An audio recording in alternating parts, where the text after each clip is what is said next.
Hello everyone, today we're back again with another Orqa FPV.Pilot goggle video. This time we're going to look in the lens through many of your comments and people providing me different ideas of how I might be able to do that. Came up with something that I think is usable. Keep in mind when you stick a camera in these things, it doesn't at all represent the experience that you have in the goggles as far as the clarity, how things appear. It's different. It's the camera's interpretation. And by the way, the camera is this Runcam 4K camera here. I did find that this gave me the best image of the cameras that I have. I don't have too many GoPros. I just have one GoPro. It's an old Hero 6. I have some other GoPro-ish cameras, but I tried those as well, and it didn't come out very well. So full disclosure, I just had it set up on my desk. You know, I'm not, I have a day job. This is just kind of my hobby, something I do for fun, and I've enjoyed it a lot. I also used blue tack to secure the goggles and the camera down. This is Fun Tack from Loctite. See, it's kind of a more lighter color. Blue tack. This stuff is better. By the way, let's look at the packaging. This is something that comes up all the time. So, blue tack, Fun Tack. Blue tack, I think, is a lot better. Matter of fact, this package is probably 3+ years old. Probably been using this ball for 2 years, probably. I've actually given some of this away, slipped it in a few giveaway boxes over the years. So I use that stuff to kind of secure everything down, to try to keep things as static as I could.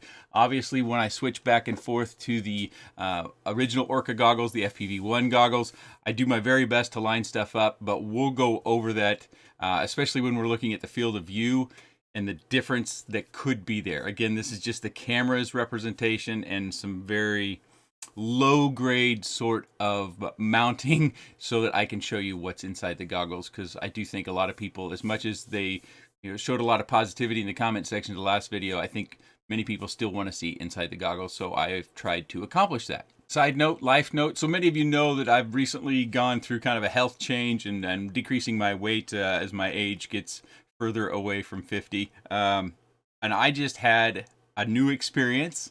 It is the Dannon Light and Fit yogurt. This is the, what is this? The banana cream. Right down here. Hopefully my lights don't blow that out. Cheesecake. Banana strawberry cheesecake. Or strawberry cheesecake, yeah. This stuff, it's only 80 calories, and it's got a pretty good amount of protein in it. 12 grams of protein. So good. So Dannon, hey, you want to sponsor the channel, Dannon? This stuff is so good, like candy. But you probably only like it if you like cheesecake or sweeter sort of stuff, which I do.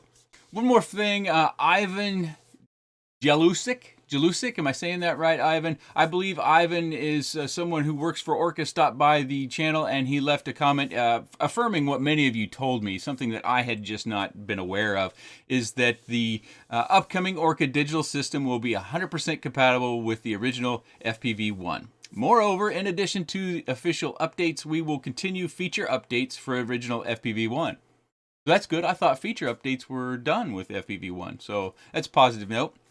Additionally, that's me, HD0 is committed to work with Orqa on integration of their new RX and Orqa's new digital interface. Surprised by that too, so that's great news. You can adjust fan speed on the V2 Orcas in the menu. And he wraps up with, I wish you many hours of great flight. Ivan, I appreciate you coming by and letting us know. I'm not, I kind of always feel awkward about these sort of things. I'm not out to get anyone, and I really like that Orqa is a relatively new company that has joined the FPV space, because the more options that we have, the more all those options push each other to bring us more and more and more, and then we get to make more choices, and we get to enjoy FPV in the various ways that we want to enjoy FPV. So I don't want Orqa to leave the space, just like I don't want any of our FPV companies to no longer be able to bring us FPV products. So I hope that, you know, they've probably got some business decisions that they've made that are well outside of, you know, anything I've thought of, that are of benefit to their new FPV.Pilot goggles. I just don't know what they are. But if you're in the buying market today, this information hopefully will help you maybe make a decision one way or another. This is a review on the goggles. This is again, it's the camera, the RunCam 4K camera, and I'm going to go through the menus. When I'm doing this, I'm viewing it on my phone through the Wi-Fi connection of that camera, and I can not really make out these menus. So you're going to find that I don't dive deep into all of them. So that might be a distraction for some of you. But I can't read what I was doing at the time, so I had to kind of just guesstimate from my memory, and I go through the menus. But this does give you some idea if you haven't seen the Orqa goggles and their design elements, which, you know, again, I said it in the original video, their menuing system is the gold standard, top notch. I have yet to see a menu in FPV that looks like this. It's very easy to read. They make font choices. They have different icon choices that make sense. Nice layout. So when you're in the goggles, it's very easy to find the stuff, or more easy to find the stuff that you're looking for as far as settings, and it's very easy to use. It's nice to look at.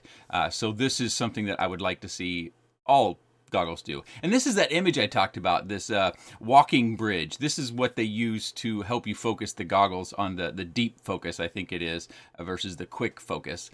And that is an image I wish I had on the original goggles that I could look at and do a different comparison. And then we have this kind of focal print pattern that you can use to also adjust the goggles as far as the lenses go, and our eyes and our visual needs to what we need. We've got the feature menu that just popped up there for a little bit. I didn't go into that because I couldn't read any of it. I didn't know what I was in, but we have some different settings in there. Not too much has changed, but let's look at the DVR. So I'm going to play the DVR file here, and this is just a short snippet of a flight that I took in the house while I had both the Pilot and the One goggles both recording. Some people called for a flight DVR, and of course I can give you the actual DVR, but it doesn't, I don't know. It's not gonna appear any different. I don't think it's gonna give you any value as far as deciding whether the DVR is for you or not. In my experience, the DVR, as I said in the previous video, is a big compelling feature for me because I do sync a separate recording that records flight audio to the DVR. That way, I think it adds some entertainment or some value to the flight video, so you get a better idea of a quad and how it flies, how it's responding. So we have that here, and this screen recording of this little snippet of this flight. This is a screenshot that I took, a separate instance of a different quad than what I was flying in that DVR. And so you can see, I wanted to show you this screenshot because down here in the lower left, you see that kind of that light sort of circular ring. That is the ring of the goggles. And that is what I use to line up the two images that I'm going to show you in a comparison here in just a minute. If we move over here to the FPV.One goggles, you could tell that the amount of light that it's emitting is a lot more, and you can see it's really lit that ring up. So that kind of gives you some sort of focal point of how I've adjusted the camera as far as how close it is to the lenses. We're jumping into Premiere here from looking at those screenshots, and I wanted to give you another idea of what I did. Just kind of full disclosure, you know, in case I've done something wrong, I need to disclose how I've done it so that you can point that out. So on the FPV.Pilot screenshot here, you can see this ring, as I mentioned, down here in the lower left. And that's what I used in both of these instances between the FPV.One, the original. You can see it's not centered, so I have to kind of look at that centering. But if we click back and forth, hopefully I've got it really, really close. So then I jump over here to the comparison view, and then that is kind of my basis of everything. Is it 100%? Probably not. Is it close? I hope it's close. And then you can look at the individual images. Let's see, we'll go to one. You can see that I've zoomed it in. I've scaled it 60%. I need to move down here a little bit. And then the other image, I've scaled it 60% as well. So I've just moved them around on screen for easy viewing purposes. And we go back to the rendered part of that video editing that I just showed you, and so you can get a full view of the FPV.Pilot screen as far as, you know, that ring still in shot as I showed you previously. And then we move forward to the FPV.One, which obviously it has a lot more light. Again, this is just a camera stuck in the lens, trying to make it as close as I can to give you some feel for what the screens look like. And then we go back to our side-by-side view for the FPV.Pilot on the left and the FPV.One on the right. So hopefully that gives you an idea of the field of view difference. Hopefully I've done this remotely close so it can be somewhat of an accurate representation. This was something also that was asked as playing the DVR side by side. Again, I pretty much did the same thing that I did with the still images, but I've lined them up. Now, oddly enough, these don't sync up 100%, and I did a clap sync beforehand, and I lined that up. That didn't seem to be 100% either. And then I lined them up by the clock in the lower half corner when it turned over to a 2-second period. And I lined up the two tracks that way as well, and it just gets out of sync a little bit, and I'm not certain why. For those of you that are wondering about the DVR, it's oftentimes marketed as 60 frames per second. I've kind of gone over this with a few people. In reality, it records at about 50 frames per second, but the bonus is that it's a consistent 50 frames a second. It's not dropping frames, it's not omitting frames, it's not recording 53 and then 52 and then 55. It's recording 50 frames per second. So the DVR is very consistent. Okay, so hopefully that was a little bit more information and a little bit more useful for those people that are trying to figure out what you want to do. If you missed the original video about the Orqa FPV.Pilot goggles, I'll link that down in the video description. And my understanding is apparently Get FPV only had like a 1-day sort of exclusivity or something like that. So these goggles, if you are interested, are available at a whole bunch of different places, and I'll link a number of them down below. Otherwise, if you don't find the vendor that you like, use your Google Food to find your shop, or just go to your shop's website and search for the Orqa FPV.Pilot goggles. Something I always talk about is supporting your favorite shops with your dollar. So whether I have a link to it or not, you should buy it where you'd like to, but I do have some links down there to make it easy and clickable. Okay, so that should kind of wrap up the goggles, I think, until maybe we see other developments, other features, and the new FPV system that they come out with. Some people have asked, what are you going to do with the old ones? I get this quite a bit. I don't sell anything that comes to the channel. I give it away.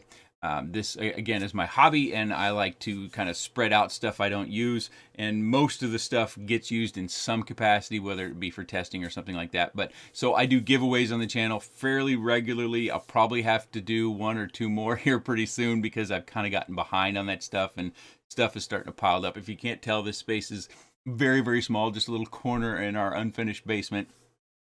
So if you're wondering about, stuff I don't use, like the originals, if I'm not going to use them anymore, they will eventually probably end up in a giveaway so that they can go be used and enjoyed by someone else, along with quads and other things that come to the channel. So if you have any more comments, hopefully we've answered all the questions, you can leave those down in the comment section down below. I appreciate your time, and thanks for watching.